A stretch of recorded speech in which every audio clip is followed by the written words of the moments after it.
Bonjour à tous, ici Pierre Verret, analyste technique pour Active Trades. Comme d'habitude, toujours ravi de vous retrouver pour ce briefing à l'Open des marchés de New York hebdomadaire, format hebdomadaire. Aujourd'hui, pas mal de news dans l'actualité. Nous allons notamment parler de ce qui s'est passé cette nuit entre l'Inde et le Pakistan, avec des tensions géopolitiques qui ont eu des répercussions sur l'ensemble des places boursières internationales. Nous parlerons aussi du deuxième sommet entre le leader nord-coréen Kim Jong-un et Donald Trump. Nous parlerons également du deuxième jour devant le Congrès pour Jérôme Powell. Une intervention hautement suivie par l'ensemble des investisseurs. Et puis enfin, un dernier mot sur le Brexit avec Première ministre britannique Theresa May qui capitule et qui donne un petit peu de souffle à la livre sterling. On verra ça tout à l'heure.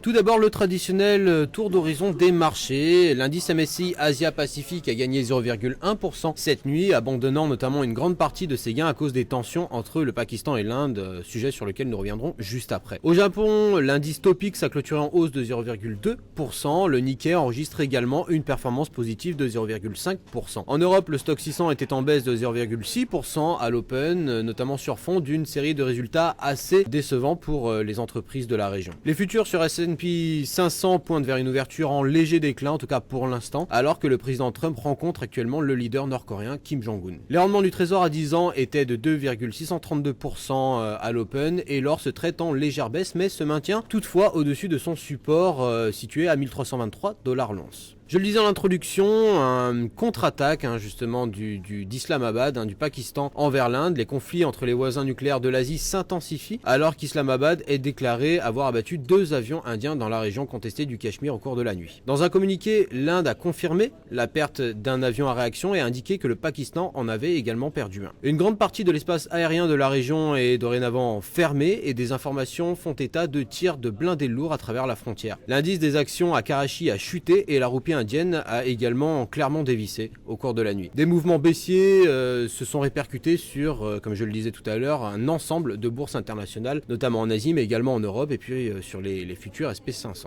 Il est l'heure du deuxième sommet entre le président Trump et le leader nord-coréen Kim Jong-un. Trump et la Corée du Nord auront un tête-à-tête privé avant le dîner officiel plus tard dans la journée. C'est le deuxième sommet au cours duquel les États-Unis tentent de persuader le pays isolé de renoncer à son arsenal nucléaire. Bien que les attentes soient faibles, les experts pensent que Kim serait d'accord avec un calendrier quant à la dénucléarisation de son pays, ce qui sonnerait comme un résultat clairement positif pour l'ensemble des investisseurs. Affaire à suivre, cela dit, tout au long de la journée donc. Deuxième jour au Congrès pour Jérôme Powell. Les investisseurs suivront de près le deuxième jour de témoignage de Jérôme Powell devant le Congrès qui commencera à 16h CET. CET comprenait heure de Paris. Lors de la session d'hier, il a notamment déclaré que la croissance semblait inégale, ce qui a immanquablement pesé sur les actions, en tout cas américaines, en fin de session. Alors que les traders resteront obsédés par le président de la Fed, pour d'autres, l'événement principal sera vraisemblablement Michael Cohen, ancien avocat et conseiller du président Donald Trump, qui témoignera publiquement devant le comité de surveillance et de réforme de la Chambre, accusant notamment le président d'actes répréhensibles.